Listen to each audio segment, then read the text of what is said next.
Bonjour, une brève vidéo aujourd'hui pour vous expliquer pourquoi je ressens que nous n'avons pas besoin en fait de transmuter ou de guérir nos lignées. C'est-à-dire que oui, nous devons les aider, nos lignées, nos ancêtres. Oui, il y a des cicatrices et des traumas qu'ils ont eus qui ont des répercussions sur nous. Effectivement, oui, c'est indéniable. En effet, nous sommes un être humain avec des ancêtres de la lignée paternelle et des ancêtres de la lignée maternelle. Voilà. Ça, c'est nous, avec nos ancêtres de la lignée paternelle et avec nos ancêtres de la lignée maternelle. Effectivement, tous les traumas que chacun de nos ancêtres ont eus sont dans l'énergie et ont des impacts et des répercussions sur nous. Oui, ça, oui. Au même titre que tous les traumas qu'on a eus dans l'enfance ont des répercussions inconscientes sur nous, à plus forte raison, les traumatismes, les choses que nos ancêtres n'ont pas réussi à transmuter dans leur corps physique et qu'ils ont emporté avec eux dans la mort, qui n'est pas une mort, persistent et ont un impact sur nous. Pourquoi? Parce qu'ils n'ont pas trouvé encore, selon moi, le moyen de transmuter par eux-mêmes ces énergies-là ou ces traumatismes-là.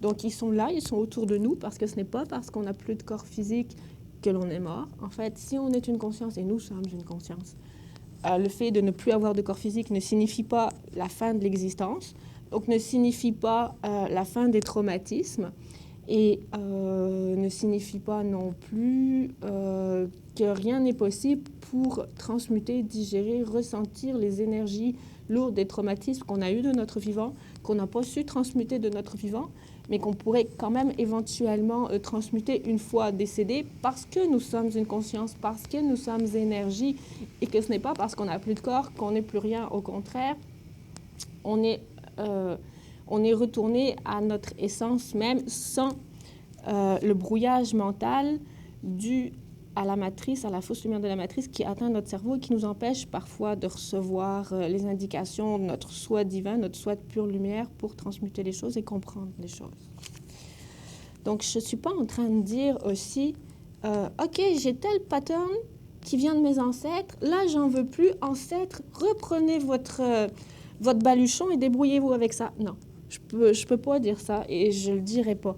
Par contre, si vous êtes quelqu'un qui a compris certaines choses et qui a travaillé, même qui a seulement commencé à travailler sur la transmutation des blocs énergétiques, voir ma vidéo sur les blocs énergétiques, sur nous ne sommes qu'énergie, créer sa vie est facile.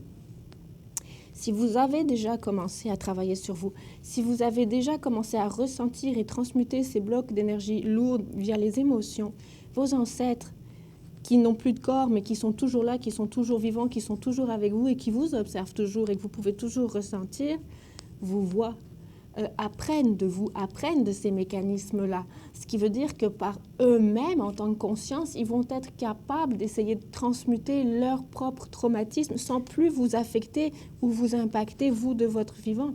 Ils vont être capables d'essayer de transmuter ces blocs d'énergie lourde dont ils ont eu le traumatisme, eux, dans leur enfance, par eux-mêmes, en tant que conscience vivante, mais qui n'a plus de corps. Et je ne suis pas non plus en train de dire OK, je vous ai montré comment on fait, essayez de faire pareil, débrouillez-vous. Non, ce que je propose, c'est plus un accompagnement. En disant, regarde, moi, j'ai transmuté certains traumatismes. Toi, en tant que personne décédée, mais en tant que conscience vivante, tu vas être capable, en suivant mon exemple, de transmuter tes énergies traumatiques à l'intérieur de ta conscience. Et s'il y a quoi que ce soit, reviens me voir, parce que moi, je vais continuer mon chemin, reviens apprendre. Et s'il y a quoi que ce soit, même en tant que conscience qui n'est plus incarnée, tu as toujours tes anges gardiens de pure lumière divine que tu peux appeler. Tu as toujours tes guides de pure lumière divine que tu peux appeler pour trouver des solutions, pour sortir de ces traumatismes qui sont des ancrages dans les annales akashiques, par exemple, de fausse lumière, et qui te bloquent et qui te retiennent en quelque sorte parce que tu n'as pas transmuté les blocs énergétiques et qu'il y a un match énergétique dans ces annales akashiques de fausse lumière en tant que personne décédée. Donc, je ne suis pas en train de dire de les abandonner eux-mêmes. Je suis en train de dire que nous ne sommes pas, nous, en tant que personnes incarnées, obligés de se coltiner, de transmuter, de guérir, de se taper les blessures de nos ancêtres. Non.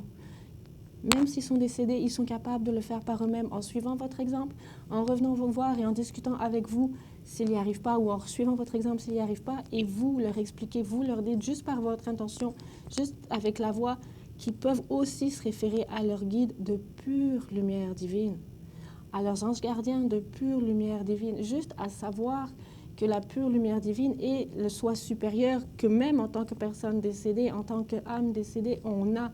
Parce qu'il y a le corps, l'âme qui est la colle entre le moi supérieur, l'être de pure lumière divine, et le corps. Donc l'âme est autour. Et selon moi, si l'âme ne s'est pas guérie, faudrait que je refasse un autre dessin, une autre explication. Elle a de la difficulté à retourner, ou les mémoires ont de la difficulté, les enseignements ont de la difficulté à retourner à l'être de pure lumière. Mais ça, j'essaierai de faire une autre vidéo selon ma compréhension des choses un peu plus tard. Voilà, en vous souhaitant une bonne journée.